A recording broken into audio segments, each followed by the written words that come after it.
Shalom Bapak Ibu terkasih di dalam Tuhan Yesus Kristus, jemaat setia GBI Light of the City, dan para viewers dimanapun engkau berada yang juga selalu setia mengikuti channel dari GBI Light of the City.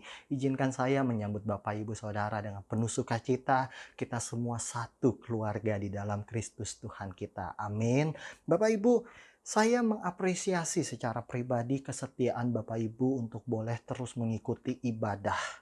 Meskipun masih secara virtual atau secara online, tetapi Bapak Ibu Saudara, sekalipun saya nggak bisa menjumpai Bapak Ibu Saudara, nggak bisa melihat wajah Bapak Ibu Saudara, tetapi Tuhan kita Yesus Kristus melihat betapa setianya saudara masih mengikuti ibadah demi ibadah yang ada, sekalipun sekali lagi masih secara virtual. Tetapi kabar baik bagi kita semua, saya mau katakan bahwa sudah tidak lama lagi, sebentar lagi, atas izin Tuhan, kita akan memulai ibadah secara tatap muka, ibadah onsite Bapak Ibu Saudara. Kapan? Tetap ikuti channel yang ada. Dari channel ini kami akan bagikan informasi secara detail dan lengkap. Tentunya masih tetap di tempat ibadah kita seperti biasa, GB Light of the City di Novotel, Gajah Mada, Jakarta Bapak Ibu. Terima kasih puji Tuhan sekali lagi untuk kesetiaan Bapak Ibu Saudara yang tetap beribadah bersama dengan kami. Dan saya sungguh mengucap syukur kesempatan saat ini atas anugerah Tuhan, saya masih diberikan kepercayaan untuk boleh menyampaikan isi hati Tuhan bagi setiap kita. Dan ternyata ini menjadi sesuatu yang spesial. Kenapa? Karena kita sudah masuk di minggu terakhir di bulan November. Dan sebentar lagi kita akan masuk ke bulan Desember. Bulan yang sangat istimewa bagi anak-anak Tuhan. Dan bulan yang sangat istimewa juga bagi kebanyakan orang bahkan di seluruh dunia. Bahkan ada lagunya. It's the most wonderful times of the year. Wah, ini menjadi satu waktu yang sangat spesial di tahun ini, kata kebanyakan orang Bapak Ibu Saudara. Tetapi saya nggak tahu apakah ini menjadi Natal yang keberapa yang sudah Bapak Ibu lalui. Apakah mungkin ini Natal ke-20, Natal ke-40, Natal ke-60 atau ke-80 yang sudah kita lalui. Tetapi pertanyaan saya, sudahkah kita betul-betul menjumpai Yesus di dalam setiap perayaan Natal kita? Atau jangan-jangan kita hanya heboh sama pesta-pestanya, tetapi kita belum pernah menemukan esensi dari Natal, yaitu perjumpaan dengan Tuhan kita, Yesus Kristus. Oleh sebab itu, saya memberi judul khotbah hari ini, Are you ready for Christmas? Sudah siapkah kita untuk kita bisa masuk kepada sebuah Natal yang istimewa di mana kita mengalami perjumpaan yang istimewa dengan Tuhan kita Yesus Kristus.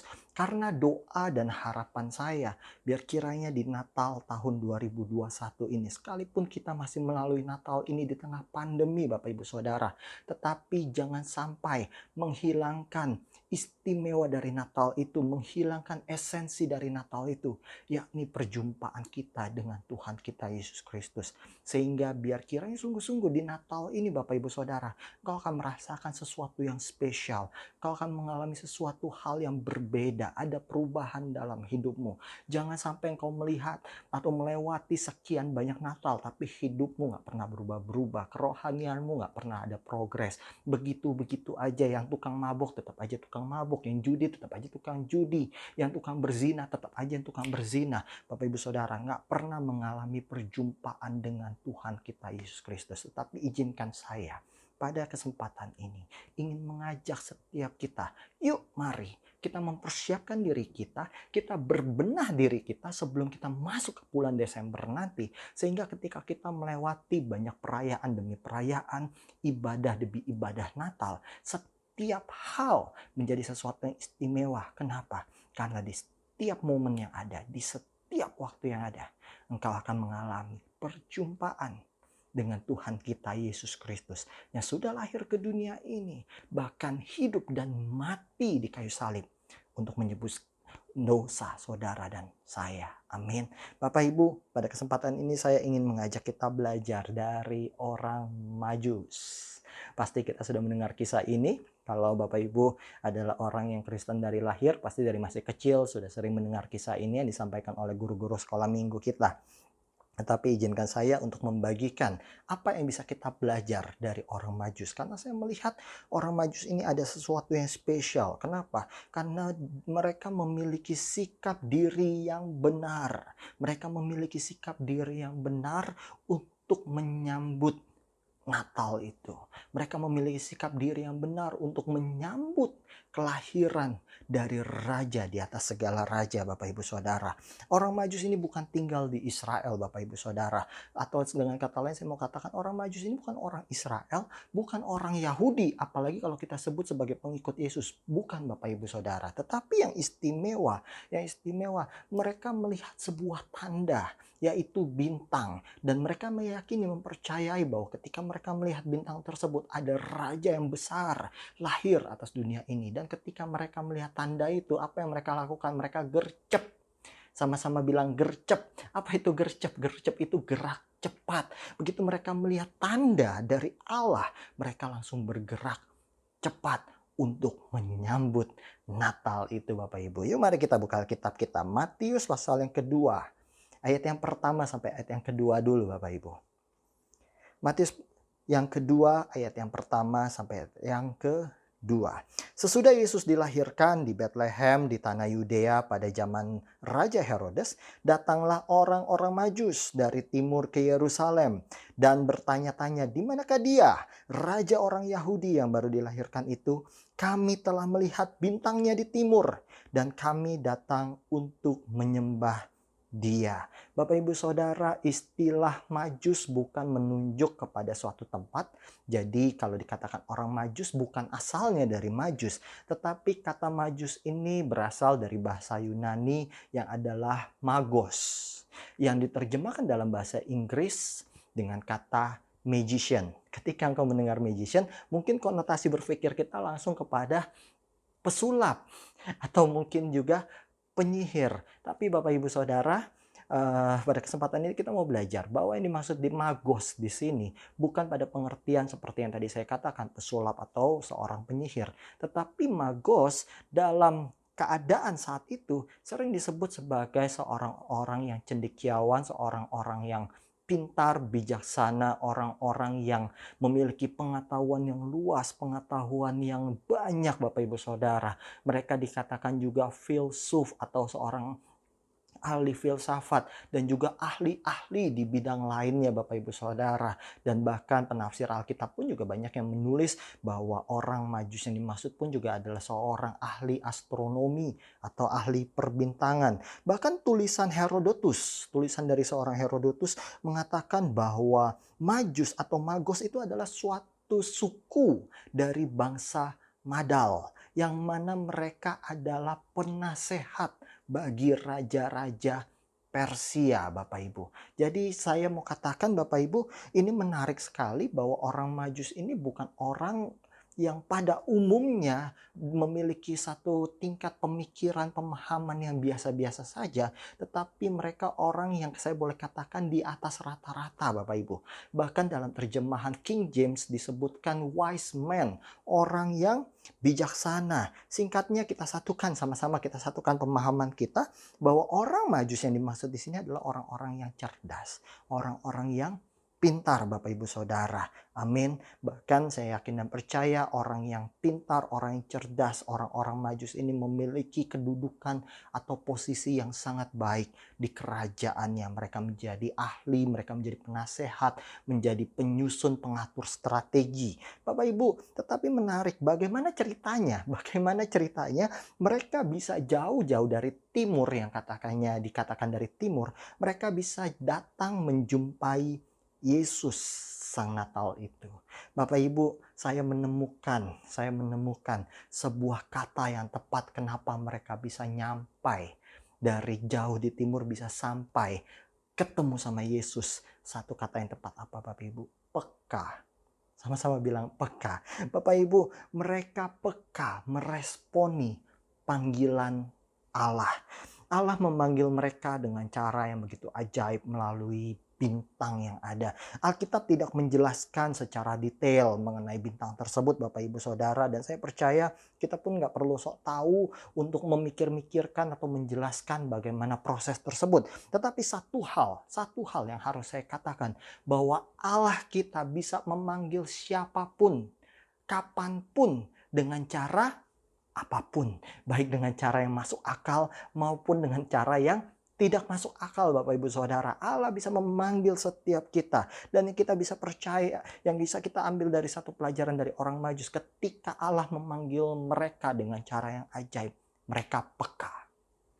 Mereka peka meresponi panggilan Allah. Seringkali Natal menjadi sesuatu yang biasa saja akhirnya kita hadapi. Natal menjadi sesuatu yang mungkin hanya menjadi sebuah rutinitas. Kenapa? Karena mungkin kita nggak sadar. Kita tidak sadar bahwa ada sebuah panggilan ilahi di balik dari setiap perayaan dan ibadah Natal yang tersebut. Kita nggak pernah sadar bagaimana Allah menyapa saudara, Allah menyapa saya, Allah menyapa setiap kita. Kita tidak pernah peka. Sehingga ini menjadi satu masalah besar buat saya. Kenapa Natal tidak pernah menjadi sesuatu yang istimewa. Hanya menjadi sebuah ritual, hanya menjadi sebuah senang-senang belaka. Tetapi kita nggak pernah menjumpai Yesus itu secara pribadi. Kita nggak pernah menemukan sebuah perjumpaan dengan Yesus yang sudah lahir bagi setiap kita. Kenapa? Karena kita nggak pernah peka Bapak Ibu Saudara. Ini yang menjadi penyakit, ini yang menjadi masalah. Akhirnya kita gagal. Kita gagal untuk berjumpa dengan Allah. Orang Majus, mereka peka dengan panggilan Allah. Saya mau katakan mereka orang pintar, tetapi mereka bukan orang yang sok pintar. Mereka pintar, tetapi Alkitab tidak menuliskan atau tidak menemukan kalau mereka beradu argumentasi, mereka berdebat dan lain sebagainya. Apalagi sampai mereka harus berdebat dengan Allah Sang Pencipta. Dengan kata lain begini Bapak Ibu, di balik segala kepintaran mereka, di balik segala kecerdasan mereka, mereka kesampingkan itu semua. Mereka kesampingkan itu semua untuk apa? Untuk mereka belajar peka terhadap panggilan Allah. Dan peka menurut saya harus disertai dengan yang namanya ketaatan. Ketika taat kita akan bergerak Bapak Ibu Saudara. Sekali lagi, peka dulu. Setelah peka kita harus taat. Setelah taat kita bergerak. Karena saya percaya peka, kalau kita hanya peka tetapi kita tidak taat, tidak ada menjadi alasan untuk kita bisa bergerak. Tapi ketika kita peka dan kita taat, maka kita akan bergerak. Hari ini saya mau katakan satu pelajaran sukses. Ketika engkau ingin hidupmu diberkati Tuhan, ketika engkau ingin hidupmu sukses, belajar 3 hal yang baik. Peka, taat, bergerak. Peka terhadap suara Tuhan. Taat terhadap kehendak Tuhan. Dan bergerak di dalam pimpinan Tuhan. Saya percaya ketika 3 hal ini kita lakukan, engkau akan menjadi orang yang akan menikmati sebuah Natal yang spesial. Ketika engkau peka terhadap panggilan Allah, engkau taat dan engkau mau bergerak dipimpin oleh Tuhan kita Yesus Kristus. Amin. Amin Bapak Ibu Saudara. Yang kedua, saya belajar dari orang Majus. Mereka adalah orang-orang yang mau percaya. Sama-sama bilang mau percaya. Bapak Ibu, dari orang Majus ini kita bisa melihat. Mereka melihat sebuah bintang, mereka melihat sebuah tanda bahwa ada seorang raja yang besar yang telah lahir ke dunia ini. Mereka percaya akan tanda tersebut. Dan mereka mau bergerak, mereka mau mencari raja tersebut. Padahal kalau saya boleh katakan, fakta rasanya tidak mendukung. Fakta sekali lagi rasanya tidak mendukung argumentasi yang menyatakan bahwa ada seorang raja yang besar. Kenapa? Karena fakta tersebut tidak menunjukkan atau tidak ditunjukkan dengan adanya kelahiran Yesus Kristus. Kenapa? Karena kalau misalkan kita bicara ada seorang raja yang besar lahir, tidak mungkin raja itu lahir di kandang domba. Kalau yang namanya raja yang besar harusnya akan lahir dengan sebuah perayaan yang megah, perayaan yang besar-besaran. Seluruh dunia akan tahu. Tetapi nyatanya kita tidak pernah menemukan cerita itu di dalam Alkitab yang mengiringi kelahiran dari Tuhan kita Yesus Kristus. Tetapi menariknya si orang Majus yang katanya pintar ini, dia meskipun tidak melihat fakta-fakta yang mendukung, tetapi dia mau percaya. Ini menarik Bapak Ibu Saudara. Kenapa? Karena seringkali kita mengikuti logika kita, kita percaya kepada pengertian kita bahwa segala sesuatu itu harus didukung dengan fakta-fakta yang jelas untuk kita bisa percaya. Tetapi seringkali Allah yang saudara dan saya sembah bergerak justru di atas ketidakpercayaan, ketidakmustahilan. Di situ Allah seringkali menunjukkan betapa ajaib dan berkuasanya Ia. Amin Bapak Ibu Saudara. Tetapi kalau sekarang kita suka bilang no picture sama dengan hoax, betul ya. Kalau misalnya kita mau sebut sesuatu kalau nggak ada gambarnya itu kita bilang itu bisa aja hoax, itu bisa aja karangan, itu bisa aja bohongan gitu ya. Tetapi si orang Majus dia nggak pernah melihat ada gambar Yesus lahir. Zaman itu belum ada sosial media, belum ada berita di TV, tapi mereka mau percaya. Dan ini yang istimewa, rasa percaya ini yang menurut saya hari-hari ini menjadi sesuatu barang langka di tengah kita. Kenapa? Karena kebanyakan orang maunya melihat dulu baru percaya. Sama seperti Thomas, murid Yesus, maunya melihat dulu lubang di tangan Yesus, maunya menyentuh dulu baru ia percaya. Dan orang-orang Kristen, maafkan saya, di luar sana kebanyakan maunya apa? Mengalami mujizat dulu baru percaya. Mengalami pertolongan dulu baru percaya. Akhirnya saya suka bilang orang Kristen model kayak begini adalah orang Kristen yang hobinya jual beli atau dagang di gereja. Kenapa? Tuhan tolong saya dulu, saya baru mau ikut Tuhan. Ada take and give. Tetapi Bapak Ibu Saudara, ketika engkau mau menempatkan dirimu untuk percaya Tuhan, harusnya engkau memiliki satu keyakinan, satu kepercayaan. Sekalipun saya belum melihat, sekalipun saya tidak melihat ada sebuah tanda-tanda, tetapi saya mau percaya. Perwira Kapernaum, kalau Bapak Ibu Saudara ingat ceritanya, anaknya sakit, lalu ia datang menjumpai Yesus. Dan apa kata perwira Kapernaum itu? Ia percaya Yesus katakan sesuatu saja, anaknya sembuh. Dan terjadi menurut imannya. Sama seperti wanita yang mengalami pendarahan selama 12 tahun. Ia menyentuh jubah Tuhan Yesus. Ketika ia menyentuh jubah Tuhan Yesus, Yesus merasakan ada satu kuasa yang mengalir, yang pada akhirnya menyembuhkan orang tersebut. Yang menarik, wanita yang pendarahan itu percaya dengan saya menyentuh jubah Tuhan saya mengalami mujizat. Dan betul Bapak Ibu Saudara, mujizat baru terjadi ketika ada yang namanya percaya. Jangan dibolak-balik.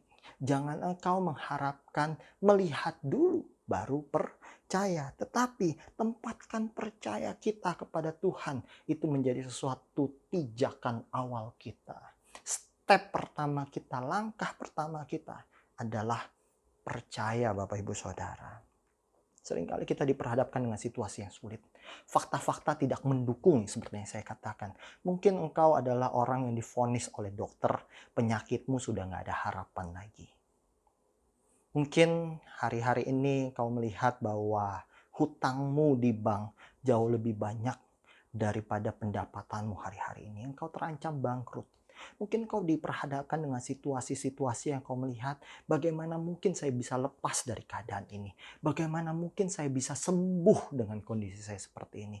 Bapak Ibu Saudara, firman Tuhan pagi hari ini, belajar seperti orang Majus. Orang Majus percaya bahwa raja itu lahir. Sekalipun ia tidak melihat ada satu pesta yang besar. Sekalipun ia tidak melihat ada satu perayaan, berita, desas-desus yang luar biasa saat itu. Meskipun sekalipun dia hanya dengar rajanya lahir di sebuah kandang domba. Tetapi ia mau percaya Bapak Ibu Saudara. Ia mau percaya.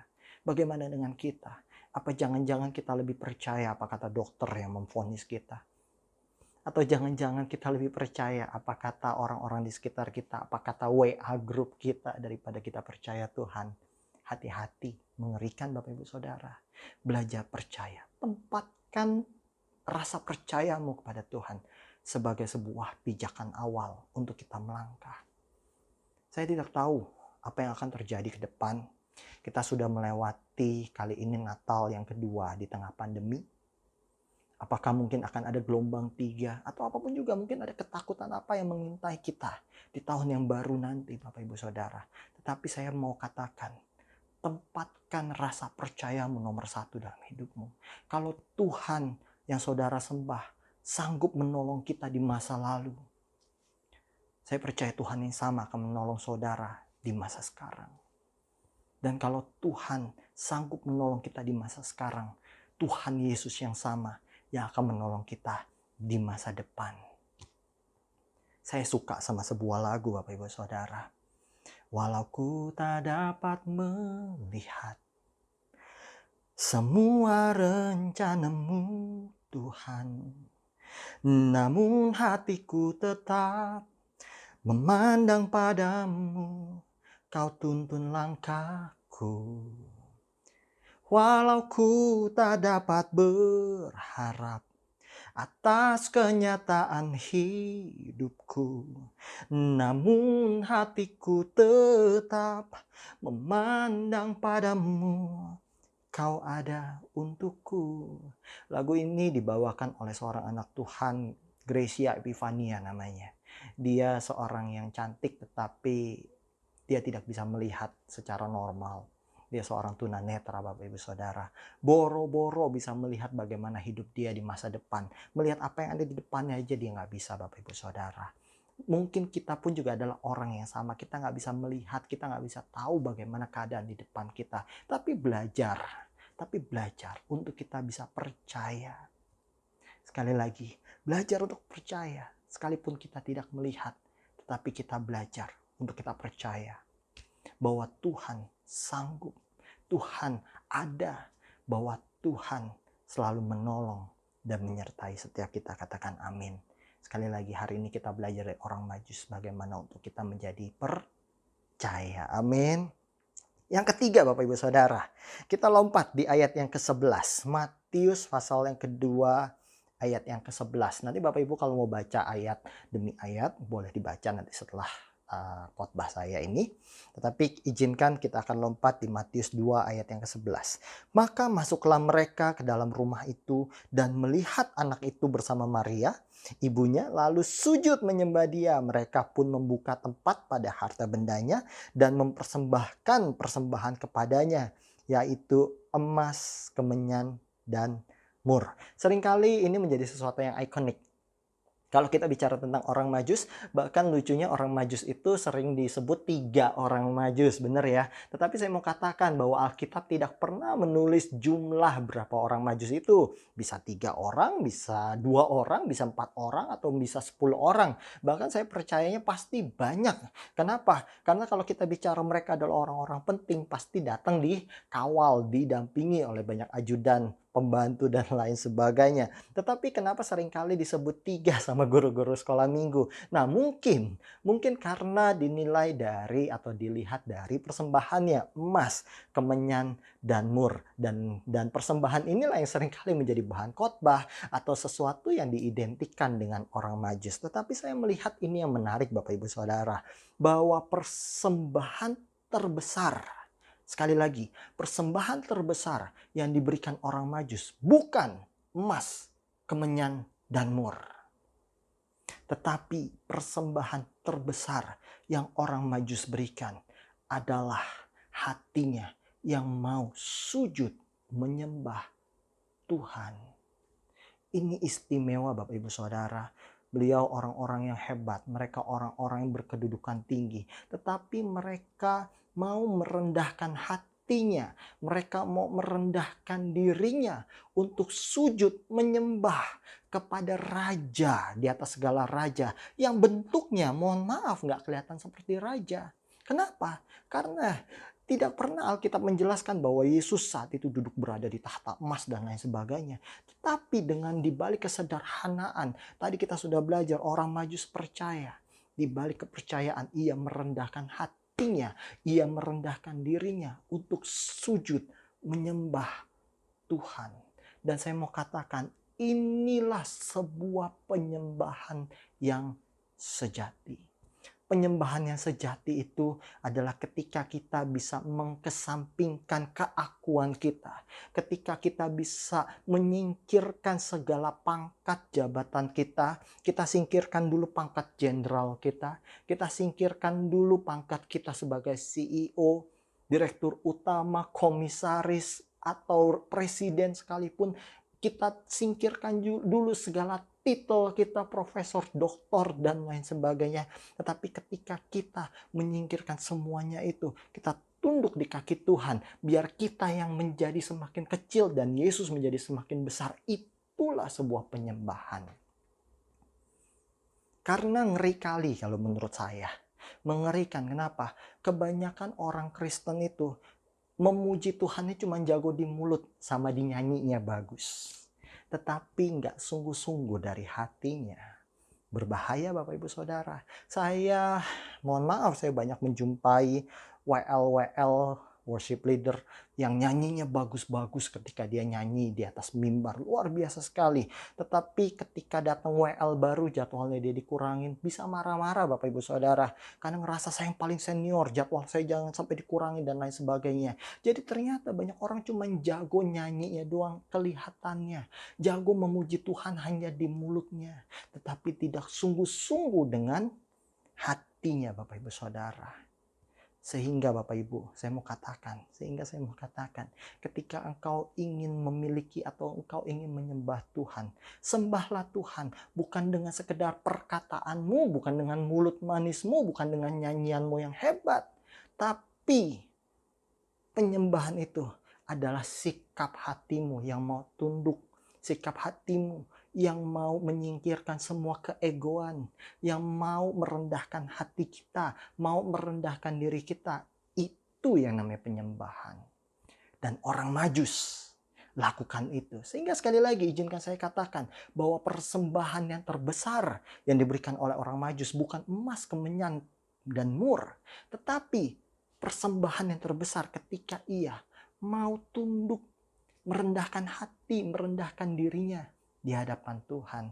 Kita seringkali dengar istilah atau kita sering bilang kita tinggikan Tuhan. Worship leader juga suka bilang, ayo Bapak Ibu mari kita tinggikan Tuhan. Bapak Ibu, dengan kita meninggikan Tuhan, apakah Tuhan akan lebih tinggi lagi kedudukan posisinya? No, dia Allah yang maha tinggi. Dia sudah sampai atau sudah mencapai pada puncak ketinggiannya. Yang paling tinggi, yang maha tinggi, yang tidak terkalahkan tingginya Bapak Ibu Saudara. Lalu kenapa kita katakan, ayo kita, atau Alkitab katakan, ayo kita tinggikan Tuhan. Bapak Ibu Saudara, saya belajar satu hal. Ketika kita percaya Tuhan ada pada titik tinggi seperti ini, katakannya sudah tinggi maksimal ya. Tuhan ada di titik tinggi seperti ini. Ketika kita puji dia, ketika kita sembah dia, bukan Tuhan semakin tinggi. No. Tuhan tingginya tetap di puncaknya, tetapi dia akan menjadi lebih tinggi, dia akan menjadi semakin tinggi ketika kita yang mungkin berada di sini, kita merendahkan diri kita. Kita merendahkan hati kita Bapak Ibu Saudara. Berbeda dengan bangsa yang waktu itu membangun menara Babel. Ia ingin meninggikan dirinya sejajar dengan Tuhan. Tetapi seharusnya kita Bapak Ibu Saudara meninggikan Tuhan, bukan kita buat Tuhan kita makin tinggi dengan mulut manis kita. No. Tapi kita rendahkan diri kita. Kita rendahkan hati kita. Kita rendahkan pikiran kita. Kalau selama ini kita sok hebat, kita selama ini sok tahu, kita sok jago, kita sok pintar dan lain sebagainya. Rendahkan diri kita, rendahkan hati kita. Agar Tuhan semakin tinggi dalam hidupmu. Dan ini yang saya jumpai dari orang-orang Majus. Mereka kesampingkan semua pangkat, kedudukan, jabatannya apapun juga. Untuk apa? Mereka menaklukkan diri mereka, merendahkan hati mereka, merendahkan diri mereka. Untuk apa? Meninggikan Yesus. Pelajaran hari ini Bapak Ibu Saudara, kau ingin mengalami Natal yang spesial, belajar rendahkan hatimu. Kau ingin mengalami Natal yang spesial, belajar rendahkan dirimu di hadapan Tuhan Bapak Ibu Saudara. Sekali lagi, biar Tuhan yang semakin besar, kita semakin kecil. Jangan kebalikan, kita mau semakin besar, akhirnya Tuhan kita kecilkan. Itu berbahaya Bapak Ibu Saudara. Bapak Ibu, yang terakhir dari orang Majus, saya melihat kita sama-sama sudah belajar atau kita sudah membaca mereka memberikan sebuah persembahan berupa emas, kemenyan, dan mur Bapak Ibu Saudara. Ada ungkapan yang mengatakan, you can give without love, but you can love without give. Kita bisa memberi tanpa kita mengasihi, tetapi ketika kita mengasihi, kita akan memberi Bapak Ibu Saudara. Saya bilang begini, Pemberian yang saya maksud di sini bukan bicara tentang materi saja Bapak Ibu Saudara, tetapi ketika kau memiliki yang namanya cinta, ketika kau memiliki yang namanya kasih, engkau mau memberikan segala-galanya bagi orang yang kita cintai. Betul? Kita mau memberikan waktu kita mau memberikan perhatian kita mau memberikan kasih sayang kita, semua-muanya mau kita kasih. Itu tanda orang yang mengasihi. Dan saya belajar, Allah saking cintanya sama manusia. Sekali lagi, Allah saking cintanya sama manusia. Dia berikan anaknya yang tunggal, Tuhan Yesus Kristus. Ia memberikan dirinya. Ia memberikan dirinya untuk mati menebus saudara dan saya. Itu adalah sebuah cinta. Itu adalah sebuah cinta Bapak Ibu Saudara. Nah Bapak Ibu, dari orang Majus, mereka memberikan bukan hanya persembahan, tetapi mereka juga memberikan dirinya mereka. Untuk mereka melakukan perjalanan panjang, mungkin ada yang harus dikorbankan. Mereka harus korbankan waktu, mereka harus korbankan tenaga, mereka mungkin harus korbankan uang dan lain sebagainya. Kenapa mereka mau berkorban? Sekali lagi, kenapa mereka mau berkorban? Karena mereka memiliki cinta. Dan cinta itu yang membuat mereka mau memberi. Sehingga saya mau bilang persembahan yang diberikan oleh orang Majus ini sangat lengkap sudah. Mereka memberikan hatinya, mereka memberikan dirinya, mereka memberikan waktunya, mereka memberikan tenaganya. Bahkan mereka pun juga memberikan harta benda untuk Tuhan. Sekarang pertanyaan saya, selama ini kita mengatakan bahwa kita mengasihi Tuhan, tapi apa yang sudah kita berikan buat Tuhan? Bapak Ibu Saudara, mungkin kau merasa, saya sudah memberikan persembahan saya dalam bentuk uang buat kemajuan gereja. Saya sudah memberikan kolekte, saya sudah memberikan perpuluhan. Tinggal nanti yang kerja orang lain saja. Tinggal nanti yang pelayanan biar si Rio saja. Atau mungkin biar yang pelayanan nanti biar Pak Kun saja. Mungkin ada orang-orang yang berpikir seperti itu Bapak Ibu Saudara. Tetapi izinkan saya mengingatkan Bapak Ibu Saudara. Berikan persembahanmu adalah sesuai dengan apa yang diinginkan Tuhan dalam hidupmu. Jangan engkau menakar dengan uang saya saja cukup untuk memberikan persembahan bagi Tuhan. Atau mungkin di luar sana ada yang berpikir hanya dengan tenaga saya saja cukup untuk Tuhan. Atau mungkin di luar sana ada yang berpikir hanya cukup dengan pikiran saya saja. Saya sudah memberikan persembahan saya buat Tuhan. Bapak, Ibu, Saudara, dengar saya baik-baik. Firman Tuhan, Roma 12 ayat yang pertama. Sesungguhnya persembahan yang diharapkan oleh Tuhan bagi setiap kita adalah, karena itu saudara-saudara, demi kemurahan Allah, aku menasihatkan kamu supaya kamu mempersembahkan tubuhmu sebagai persembahan yang hidup, yang kudus, dan yang berkenan kepada Allah. Itu adalah ibadahmu yang sejati. Bapak Ibu Saudara, ketika disebut tubuh adalah sebuah kesatuan dalam diri kita. Tubuh adalah sebuah kesatuan. Bukan hanya bicara tentang tangan, bukan hanya bicara tentang kaki, bukan hanya bicara tentang mulut, tetapi juga dengan pikiran kita. Ketika kita bekerja, kita mencari uang dengan tubuh kita. Itu adalah hasil dari tubuh kita, Bapak Ibu Saudara. Tetapi yang diinginkan Tuhan dalam hidup kita adalah apa yang kita berikan seutuhnya ada dalam diri kita. Tubuh kita, hidup kita Bapak Ibu Saudara. Hidup yang bagaimana? Hidup yang kudus. Jadi sekali lagi, kalau engkau mau memberikan persembahan buat Tuhan, apa persembahan yang terbaik? Hidupmu kudus, hidupmu benar, hidupmu jauh dari dosa. Hidupmu tinggalkan semua kesalahan, tinggalkan semua perbuatan-perbuatan bejatmu. Itu persembahanmu buat Tuhan Bapak Ibu Saudara. Itu persembahan yang sejati. Tuhan mau kita memiliki hidup yang kudus dan berkenan kepada Tuhan. Apakah dengan gaya hidupmu yang masih tukang bohong, tukang nipu sana sini, tukang hutang sana sini terus nggak dibayar, ditinggal kabur? Apakah dengan model hidup seperti itu engkau mau klaim dirimu hidup kudus dan berkenan di hadapan Tuhan? Ketika engkau masih hobinya ke panti pijat, spa, plus-plus dan lain sebagainya, engkau masih punya simpenan sana sini, apakah engkau ngerasa bahwa hidupmu itu kudus benar di hadapan Tuhan? Bapak Ibu Saudara, mungkin firman Tuhan agak keras pada pagi hari ini, tetapi saya mau ingatkan, perbaiki diri kita, ubah sikap hati kita, ubah sikap diri kita untuk kita menjadi orang-orang yang layak, orang-orang yang benar di hadapan Tuhan. Sehingga apa Bapak Ibu Saudara, ketika kau memasuki Natal, Natal bukan lagi menjadi sebuah perayaan, Natal bukan lagi menjadi sebuah hingar-bingar, Natal bukan lagi menjadi sebuah senang-senang, tetapi Natal sungguh-sungguh menjadi perjumpaan pribadi yang hangat antara kita dengan Yesus Kristus. Sehingga saya percaya ketika 4 hal ini kau lakukan dalam hidupmu. Yang pertama peka. Peka tapi jangan lupa harus digabung dengan taat dan mau bergerak. Lalu ketika kau mau belajar percaya, sekali lagi percaya. Sekalipun engkau nggak melihat sesuatu tapi engkau mau percaya. Dan yang ketiga, ketika engkau mau sujud menyembah Tuhan, menyembah bukan sekedar dengan mulutmu, dengan perkataan manismu ataupun dengan nyanyianmu, tapi menyembah Tuhan dengan hidupmu yang mau tunduk, merendahkan hati, merendahkan diri di hadapan Tuhan. Dan yang terakhir, ketika kau memiliki hati, memiliki cinta yang mau mempersembahkan yang terbaik, yakni hidup kudus kita yang berkenan di hadapan Tuhan. Saya percaya 4 hal ini Bapak Ibu Saudara lakukan. Persiapkan dirimu, persiapkan hatimu. Engkau akan menemukan Natal yang istimewa di tahun 2021 ini. Sebelum masuk ke bulan Desember 2021, pastikan dirimu siap. Pastikan diri kita siap semuanya.